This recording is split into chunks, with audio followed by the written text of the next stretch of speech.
రెండోది స్వయంగా ముఖ్యమంత్రి గారి నిండు శాసనసభలో అది పూర్తి స్థాయిలో జరగలేదని దాన్ని మళ్ళా కొంత టైం పెంచారు.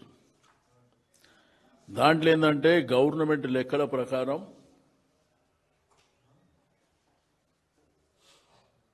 62,000 వరకు మాకు ఇంకా లెక్క తేలలేదని స్పష్టంగా అసెంబ్లీలో చెప్పారు. మళ్ళా కొంత టైం ఇచ్చిన తర్వాత 12,000 వచ్చినాయి. అంటే ఇంకా 50,000 మంది ఎక్కడికి పోయారో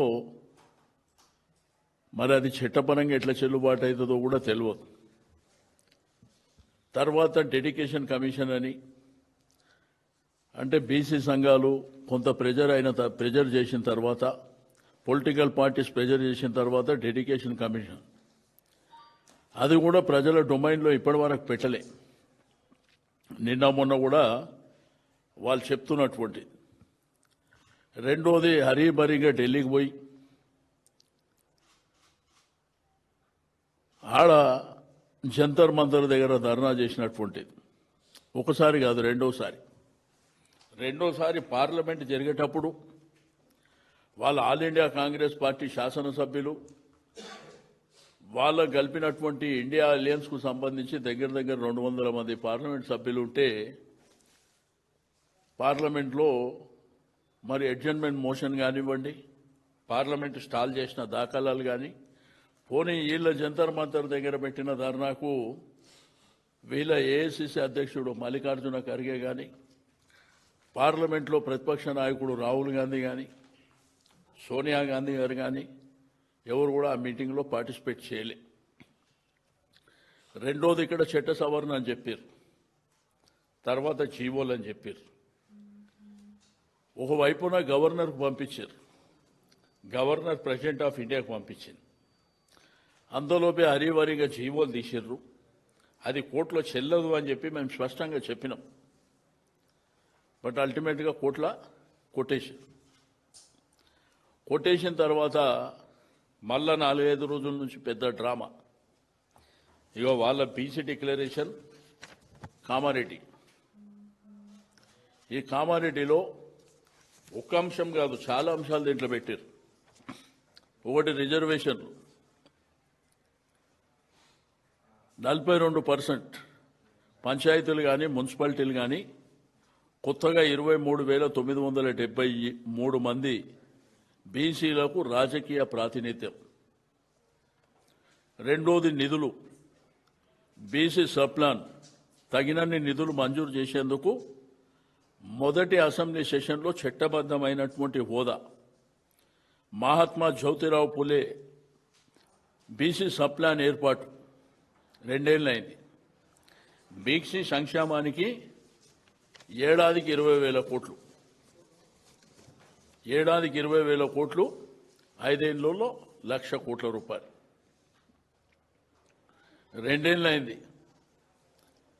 2 ఏళ్లలో 20% కూడా చేయలే.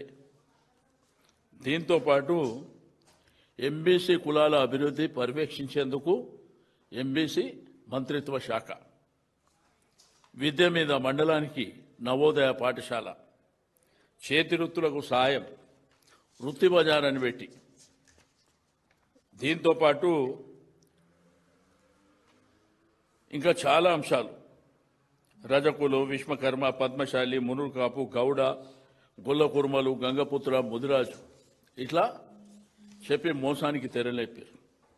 మీకు విచిత్రం ఏంటంటే నిన్న ఒక జీవో ఇచ్చారు, 46 జీవో. దాంట్లో వార్డు మెంబర్ ఎంపీడీ వాళ్ళ ఆధ్వర్యంలో జరిగే ఎన్నికలకు 2011 సెన్సస్ ఎస్టీలకు బీసీలకేమో 2024 నిర్ణయించారు.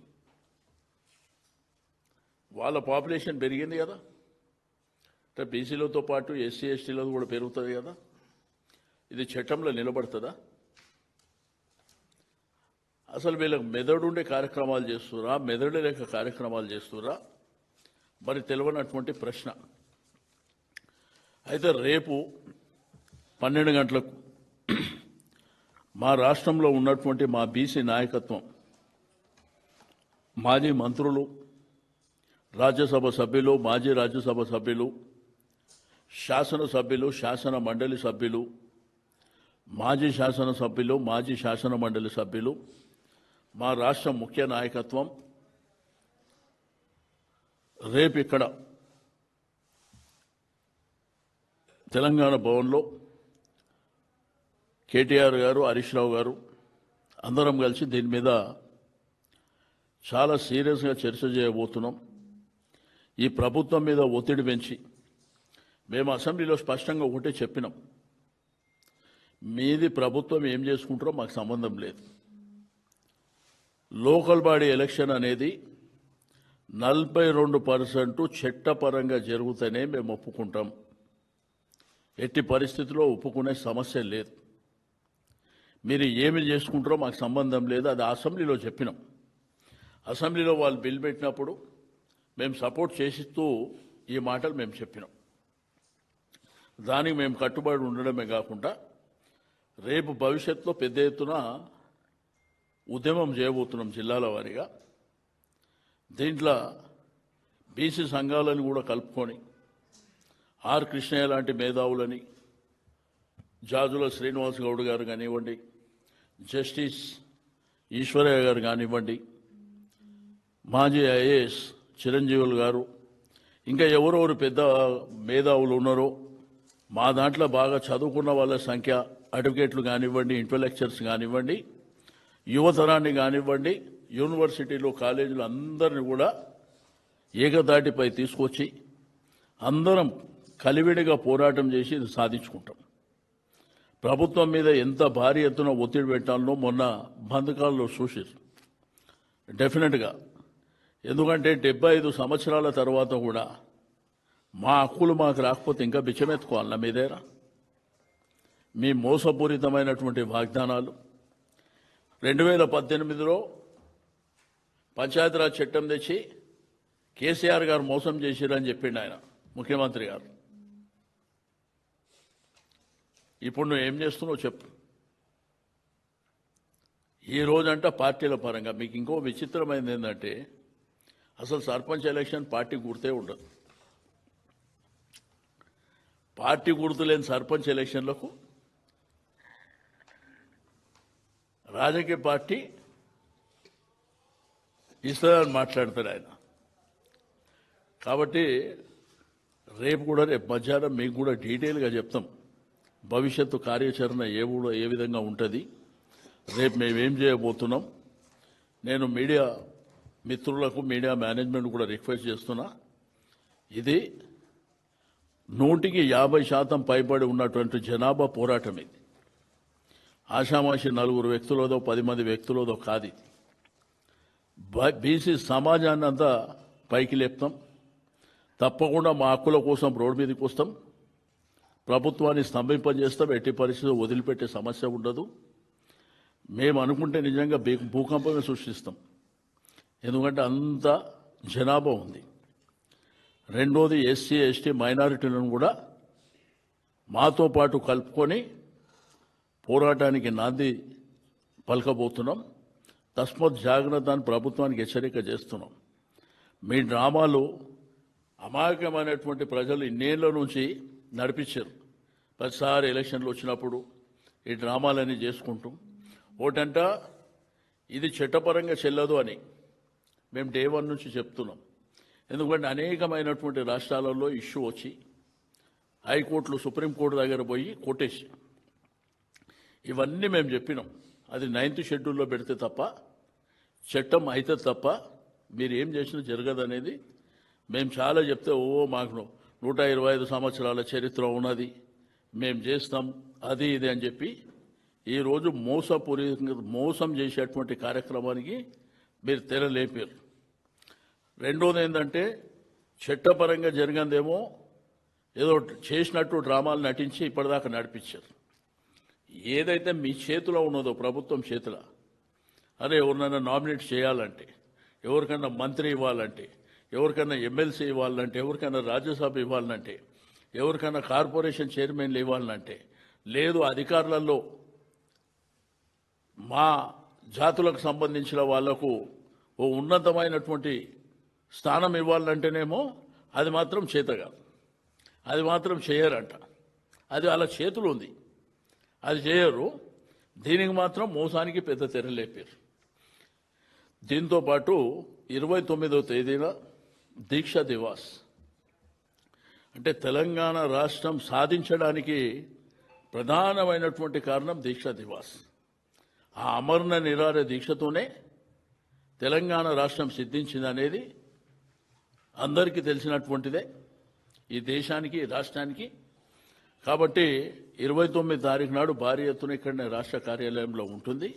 ఇక రేపు మొత్తం చర్చలు జరుగుతాయి. ఇప్పుడు ఇన్ డీటెయిల్గా శ్రవణన్న, మా శాసన మండలి సభ్యులు శ్రవణన్న చెప్తాడు.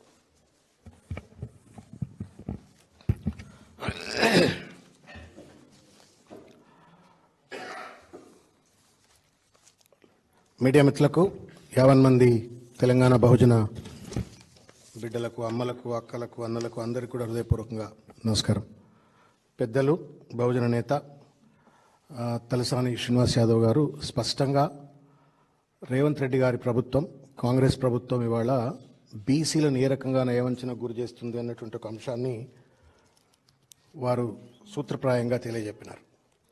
వారు తెలియజెప్పినట్టుగా రేపు విస్తృత స్థాయి బీసీ నేతల సమావేశము, దాంట్లో ఇంకా కూడా పూర్తి స్థాయి వివరాలు ఇస్తాం. కానీ కొన్ని స్పష్టమైనటువంటి నిర్దిష్టంగా కనబడుతూ ఇవాళ బీసీలను ఎట్లా మోసం చేస్తూ ఉన్నారు, ఉన్న కాస్త రిజర్వేషన్లను కూడా రాకుండా చేసేటువంటి ఒక కుట్ర, తద్వారా కనీసం లోకల్ బాడీ ఎన్నికలను కూడా నిర్వహించకుండా బీసీలకు రాజకీయ సాధికారత లభించకుండా ఏ రకంగా రేవంత్ రెడ్డి ప్రభుత్వం చేస్తున్న కుట్ర అనేటువంటి ఒక అంశాన్ని మేము ముందుకు ఉంచేటువంటి ఒక ప్రయత్నం చేస్తాం. బీసీ డిక్లరేషన్లో ఇంతకుముందు పెద్దలు చెప్పినట్లుగా రిజర్వేషన్స్ అని, నిధులు, సంక్షేమము, విద్య, తర్వాత చేతి వృత్తులకు సంబంధించిన వివిధ కులాలకు ఏం చేస్తామో అని చెప్పని పెద్ద ఎత్తున ఈ యొక్క బీసీ డిక్లరేషన్ కామారెడ్డిలో సిద్ధిరామయ్య గారిని పట్టుకొచ్చి మరీ ప్రకటించినారు. ప్రధానంగా ఇవాళ స్థానిక సంస్థల ఎన్నికలకు సంబంధించి 2 ముఖ్యమైనటువంటి ఒక అంశాలు. అది రిజర్వేషన్స్లో first, BC reservations will be increased based on caste census and BC commission report within 6 months of assuming power. అంటే 6 నెలల లోపే కులగణన జరిపించేస్తాం. 42% రిజర్వేషన్, తర్వాత increase BC reservations to 42% from existing 23 in local bodies to provide 23,973 new political leadership positions for BCs అని చెప్పని అంటాడు. అదేవిధంగా ప్రొవైడ్ సబ్ కేటగరైజేషన్, అంటే ఉపవర్గీకరణ, బీసీలలో ఉన్నటువంటి ఒక వెనుకబడ్డ కులాలకు ఉపవర్గీకరణ, ఎట్లయితే విద్యా ఉపాధిలో ఏ రకంగానైతే ఉపవర్గీకరణ బీసీలకు ఉందో అదేవిధంగా రాజకీయంలో కూడా ఉపవర్గీకరణ చేస్తామని చెప్పని చెప్తూ పెద్ద ఎత్తున ఇచ్చినటువంటి ఒక వాగ్దానం. ఇది నమ్మబలికి సిద్ధిరామయ్య లాంటి పెద్ద మనిషిని సిద్ధిరామయ్య లాంటి పెద్ద మనిషిని ముందు పెట్టుకొని బీసీ డిక్లరేషన్ను ప్రకటింపజేసిన తర్వాత ఇవాళ రేవంత్ రెడ్డి గారి ప్రభుత్వం, క్యాబినెట్ అంతా కూడా కూడబలుక్కొని ఇవాళ చేస్తున్నటువంటి ఒక దుర్మార్గమైనటువంటి ఒక చర్య ఏంటి అంటే తడిగుడ్డ పెట్టి బీసీల గొంతు కోయటం లాంటిదే. నమ్మించి ఓట్లు దండుకొని ఇవాళ గొంతు కోసినటువంటి ఒక రీతిలో ఇవాళ ఉన్న కాస్త 23% రిజర్వేషన్లు కూడా రాకుండా ఇవాళ పెద్ద ఎత్తున రేవంత్ రెడ్డి ప్రభుత్వం కుట్ర చేస్తూ ఉన్నది. ఆ కుట్రకు సంబంధించిన వివరాలు తెలియజేసే ప్రయత్నం చేస్తాం.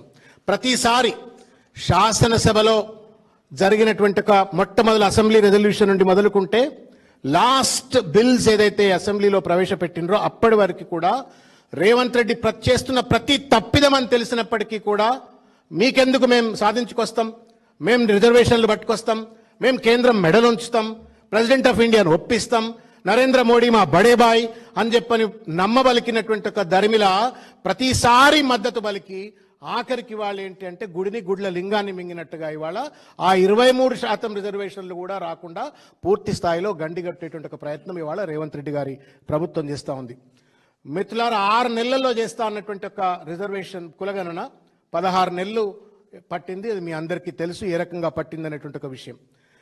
నేను చెప్పొచ్చే విషయం ఏంటి అంటే ఇవాళ ఈ కులగణన తర్వాత సుప్రీంకోర్టు జడ్జిమెంట్లు ఏం చెప్తా ఉన్నాయి అనేటువంటిది చాలా ప్రామాణికమైనటువంటి ఒక అంశం. Supreme Court judgment Krishnamurthy versus Union of India judgment కానీ లేకపోతే వికాస్రావు గవాలి జడ్జిమెంట్ కానీ రెండు జడ్జిమెంట్లో స్పష్టంగా ఏం చెప్తారు అంటే రాష్ట్ర ప్రభుత్వాలు బీసీలకు రిజర్వేషన్లు ఇవ్వాలంటే ట్రిపుల్ టెస్ట్ను కంప్లై చేయాలా అని చెప్పానంటారు. ట్రిపుల్ టెస్ట్ ఏముంటుంది? ఫస్ట్ ట్రిపుల్ టెస్ట్ ఏంటి అంటే appoint a dedicated commission to conduct contemporaneous empirical enquiry అని చెప్తారు. రెండవది వెరిఫైయబుల్ డేటా అంతా కూడా సంకలనం చేసి ప్రపోర్షనేట్గా మీరు పొలిటికల్ బ్యాక్వర్డ్నెస్ స్టడీ చేసి దానికి అనుగుణంగా వాళ్ళ రిజర్వేషన్స్ను పెంచినా తగ్గించినా మీరు చేయాలని చెప్తుంది. మూడవది మీరు పెంచినా తగ్గించినా మొత్తానికి మాత్రం 50% దాటొద్దు అని చెప్పని ఈ ట్రిపుల్ టెస్ట్ అనేటువంటిది స్పష్టంగా కృష్ణమూర్తి జడ్జిమెంట్లో చాలా స్పష్టంగా దాంట్లో మనకు రాసి పెట్టినటువంటి ఒక అంశం. అయితే గమ్మత్ ఏంటి అంటే రేవంత్ రెడ్డి గారు చేసినటువంటి ఒక దుర్మార్గాన్ని నేను మీ దృష్టికి తీసుకొచ్చే ప్రయత్నం చేస్తాను. డెడికేటెడ్ కమిషన్ ద్వారా మాత్రమే కులగణన జరిపి ఉండాల్సి ఉండే. దానికి భిన్నంగా సందీప్ సుల్తానియా ప్లానింగ్ డిపార్ట్మెంట్ యొక్క ఐఏఎస్ ఆఫీసర్ నేతృత్వంలో ప్లానింగ్ డిపార్ట్మెంట్ నేతృత్వంలో ఈ సర్వే అంతా జరిపించి సిపెక్ అని చెప్పని ఒక సర్వే నిర్వహించినారు. సిపెక్ సర్వే ఏ జీవో ద్వారా వచ్చింది? ప్లానింగ్ డిపార్ట్మెంట్ జీవో ద్వారా వచ్చింది. దాని అధినేత ఎవరు? ఒక ఐఏఎస్ ఆఫీసరు సందీప్ సుల్తానియా. ఆయన ఎవరి కింద పనిచేస్తారు? రాష్ట్ర ప్రభుత్వం కింద పనిచేస్తారంటే బట్టి విక్రమార్క గారు లేకపోతే రేవంత్ రెడ్డి గారి కింద పనిచేసేటువంటి ఒక స్వయం ప్రతిపత్తి లేనటువంటి ఒక అటానమీ లేనటువంటి ఒక రాష్ట్ర ప్రభుత్వ డిపార్ట్మెంట్తో ఒక సర్వే చేయించినారు. కానీ ట్రిపుల్ టెస్ట్ ఏం చెప్తుంది? మీరు డెడికేటెడ్ కమిషన్ ద్వారా మాత్రమే ఎంపెరికల్ ఎంక్వైరీ చేయాలని చెప్తుంది. అంటే ఫస్ట్ టెస్ట్ మనం ఫెయిల్ అయిపోయినాం. రెండవ టెస్ట్ ఏంటి అంటే పొలిటికల్ బ్యాక్వర్డ్నెస్ను మీరు అసెస్ చేయాలా అని చెప్పని బీసీ బ్యాక్వర్డ్ క్లాసెస్ ఏ రకంగానైతే బీసీలు విద్యలో ఉపాధిలో ఏ రకంగానైతే కేటగరైజేషన్ ఉంటుందో రాజకీయంగా కూడా వాళ్ళ వెనుకబాటుతనాన్ని అధ్యయనం చేసి వాళ్లను కూడా ఉపవర్గీకరణ చేస్తే మాత్రమే the spirit of second test అదేమంటుంది?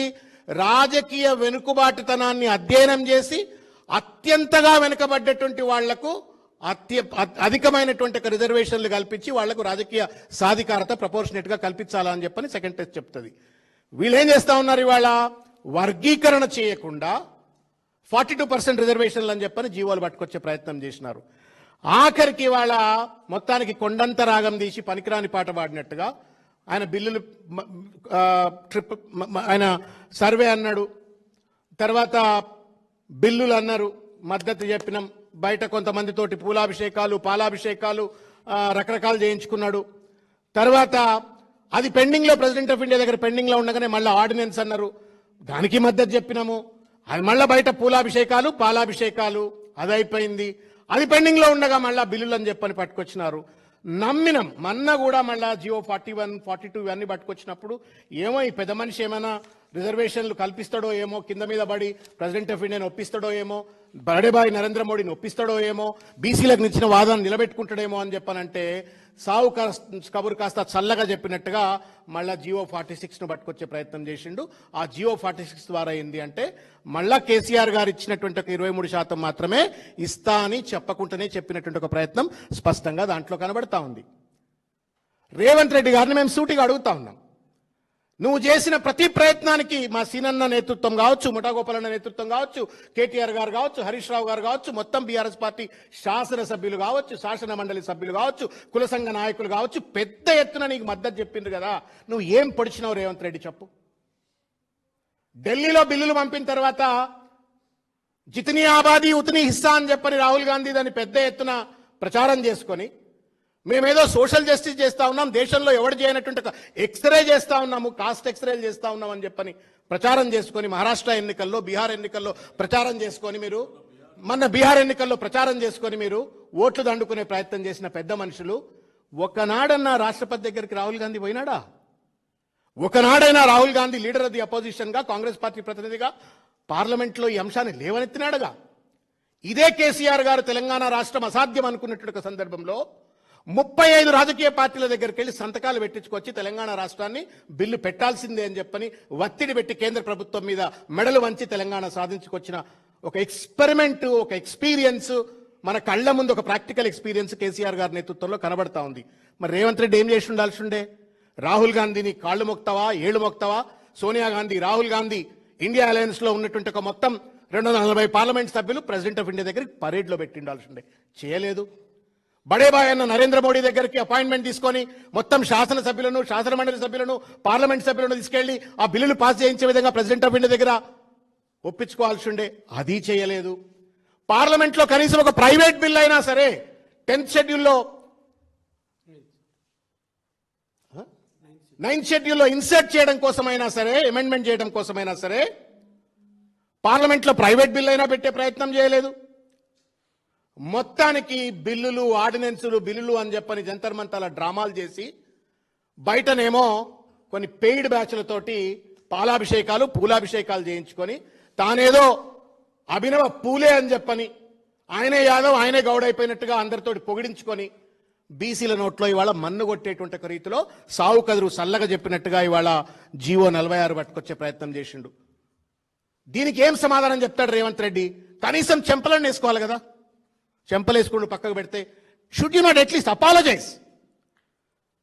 కనీసం నేను ఇన్ని ప్రయత్నాలు చేసినాను, నా ప్రయత్నంలో లోపం ఉంది, నేను రాహుల్ గాంధీని కన్విన్స్ చేయలేదు, ఇండియా అలయన్స్ కన్విన్స్ చేయలేదు, మోడీని కన్విన్స్ చేయలేకపోయినా, నేను 42% రిజర్వేషన్ ఇవ్వలేనని చెప్పని క్షమార్పణ కూడా చెప్పవా? బీసీల భావోద్వేగాలతో, బీసీలకు ఉన్నటువంటి ఒక మేబీ అమాయకత్వం కావచ్చు, ఇవాళ ఆటలాడుకుంటూ ఇవాళ రేవంత్ రెడ్డి ఇస్తేంది ఇవ్వకపోతే ఏంది, నాకు ఓట్లు గుద్దరా అన్నటువంటి అలా ఒక దురహంకారంతో, ఆధిపత్య అహంకారంతో ఇవాళ అడ్డమైనటువంటి ఒక జీవోలు పట్టుకొచ్చిండు. ఈ జీవోలు చూస్తే మీకు నవ్వు వస్తుందండి. అరే వార్డు మెంబర్లకేమో, ఎస్సీలకు ఎస్టీలకేమో సిపెక్ సర్వే అట, సర్పంచ్లకు వస్తేనేమో 2011 సెన్సస్ అంట. మెడకాయ మీద తలకాయ ఉన్నోడు రాసేటువంటి జీవోలా ఇవి? ఎంత క్యాజువల్నెస్ చెప్పండి ఇది. మాకరీ ఆఫ్ అడ్మినిస్ట్రేషన్ ఇది. ఒకవేళ సిపెక్ సర్వే కనుక ప్రామాణికమై బీసీలకు రిజర్వేషన్ ఇవ్వగలిగేటందుకు ప్రామాణికమైతే, సాధికారత ఉంటే, మరి ఎస్సీ ఎస్టీలకు సెన్సస్ ఎందుకు కావాలి?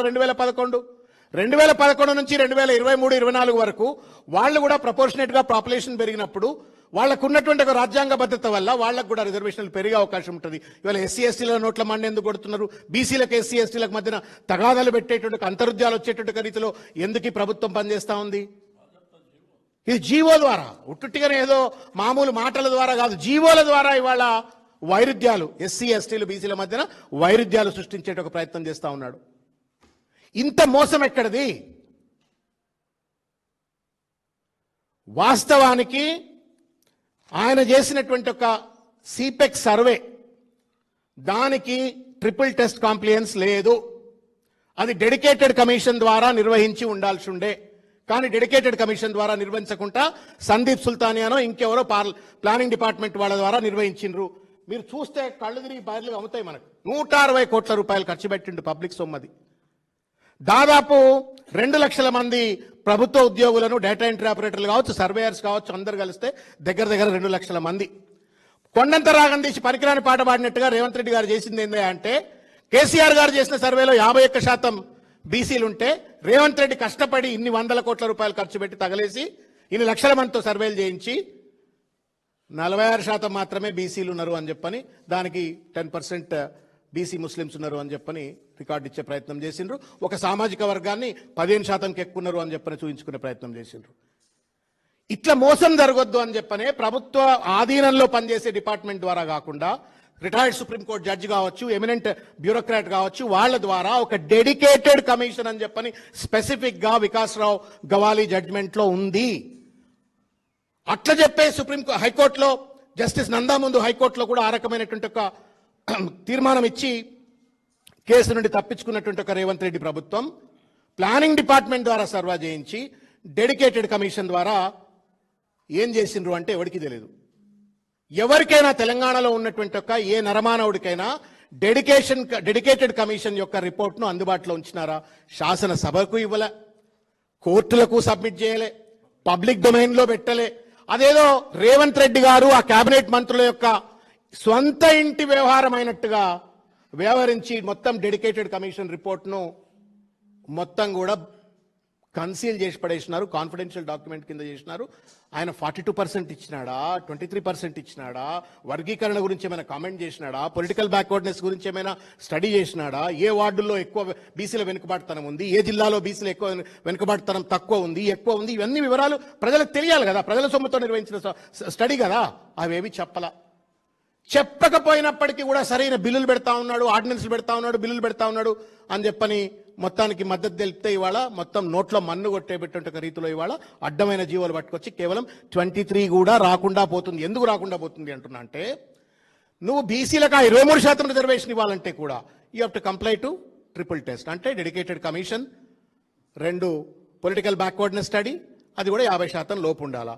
నువ్వు కమిషన్ ద్వారా నువ్వు సర్వే చేయకుండా ప్లానింగ్ కమిషన్ ద్వారా చేసినవంటేనే నీ ట్రిపుల్ టెస్ట్ చేయలేదు అంటే, ఎట్లయితే గుజరాత్లో, ఎట్లయితే మధ్యప్రదేశ్లో, ఎట్లయితే మహారాష్ట్రలో, ఎట్లయితే ఉత్తరప్రదేశ్లో ఏ రకంగానైతే ఆయా హైకోర్టులు డెడికేటెడ్ కమిషన్ ద్వారా సర్వేలు నిర్వహించలేదు, స్టడీలు నిర్వహించలేదు అని చెప్పని కొట్టివేతకు గురి చేయబడ్డాయో, అదే పరిస్థితి వాళ్ళ తెలంగాణలో కూడా వచ్చేటువంటి రీతిలో మళ్ళీ బీసీల నోట్లో మన్ను కొట్టేటువంటిది. తద్వారా నేను రిజర్వేషన్ ఇద్దామనుకున్నా, ఇవ్వలేకపోయినా, కోర్టులు కొట్టేసినాయి కాబట్టి నేను లోకల్ బాడీ ఎన్నికలు కూడా పెట్టను అని చెప్పని మొత్తం లోకల్ బాడీ ఎన్నికలనే ఎగవేసేటువంటి ఒక కుట్ర ఇవాళ రేవంత్ రెడ్డి గారు చేస్తూ ఉన్నారు. దీనికి సంబంధించినటువంటి వివరాలు ఇంకా కూడా పెద్దలు శ్రీనివాస్ యాదవ్ గారు చెప్పినట్టుగా రేపు మళ్ళా ఎలాబరేట్గా మీకు జీవో కాపీలు, రెఫరెన్సెస్ అన్ని కూడా ఇస్తూ ప్రజల్ని ఎడ్యుకేట్ చేసేందుకు, బీసీ సమాజాన్ని ఎడ్యుకేట్ చేసేందుకు ఒక ఎలాబరేట్ డీటెయిల్డ్ ప్రెస్ కాన్ఫరెన్స్ మళ్ళా చేస్తాము. ఇప్పుడు మళ్ళా తలసాని శ్రీనివాస్ యాదవ్ గారు మాట్లాడతారు. ఇప్పుడు రేపు ఏంటంటే, స్టడీ చేస్తుండ్రు శ్రవణ్ అన్న, రేపు ఒకటి ప్రజెంటేషన్ పెడదామని ఆయన ఇవాళ అంతా మొత్తం ఈ స్టడీ చేసి రేపు ప్రజెంటేషన్ ప్లాన్ చేద్దామనే ఆలోచనతో. ఎందుకంటే సమాజానికి అందరికీ తెలవాలి, ప్రత్యేకించి బీసీ సమాజానికి తెలవాలి. ఒకటి ఏంటంటే, ఇది ఆషామాషి వ్యవహారం కాదు, చాలా లైట్ తీసుకొని చేస్తుంది గవర్నమెంట్. ఏదో డ్రామాలు నడిపించి అవన్నీ డే 1 నుంచి చేసుకుంటూ వస్తారు. కానీ ఇది మ్యాటర్ చాలా సీరియస్గా పోతుంది. వాళ్ళకి ఇప్పటికన్నా కానీ కన్ను తెరిస్తే మంచిగా ఉంటుంది. కానీ తప్పకుండా ఈ సమాజము మీకు భవిష్యత్తులో మాత్రము మీ పీఠాలకు కదిలిపోతాయి, అది గుర్తుంచుకోండి.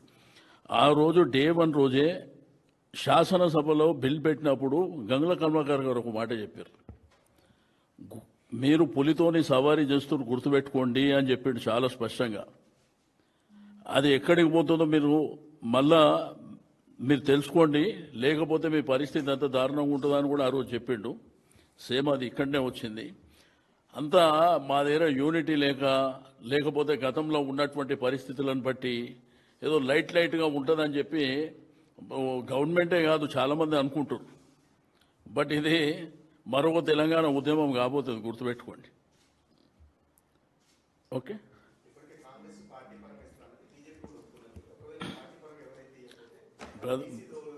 బ్రదర్ నేనేమంటున్నా, అసలు పంచాయతీ ఎలక్షన్ పార్టీ పరంగా కాదు, పార్టీకి సంబంధమే లేదా? నువ్వు కూడా రేవంత్ రెడ్డి లాగా నేను చెప్తే నేనేం మాట్లాడాలి?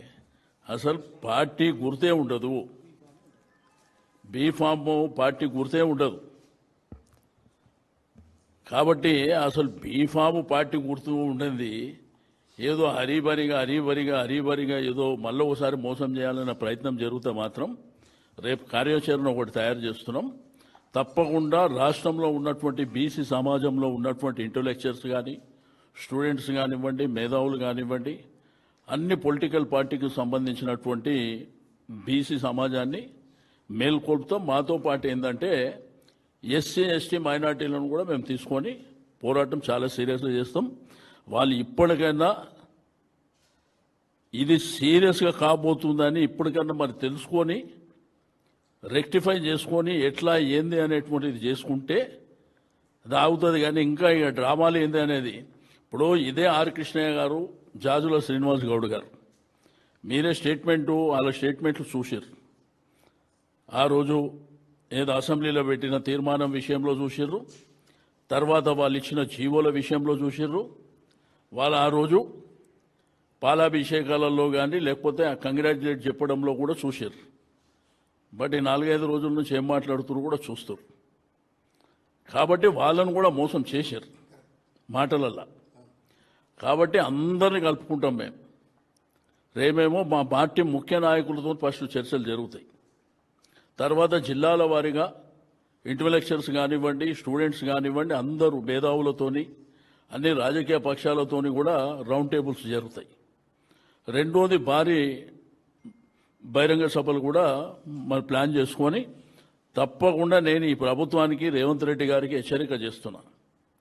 మీరు మీ రాహుల్ గాంధీ గారు ఇక్కడ ఆల్రెడీ బీసీ రిజర్వేషన్ అమలైపోయింది 42% అని చెప్పి బీఆర్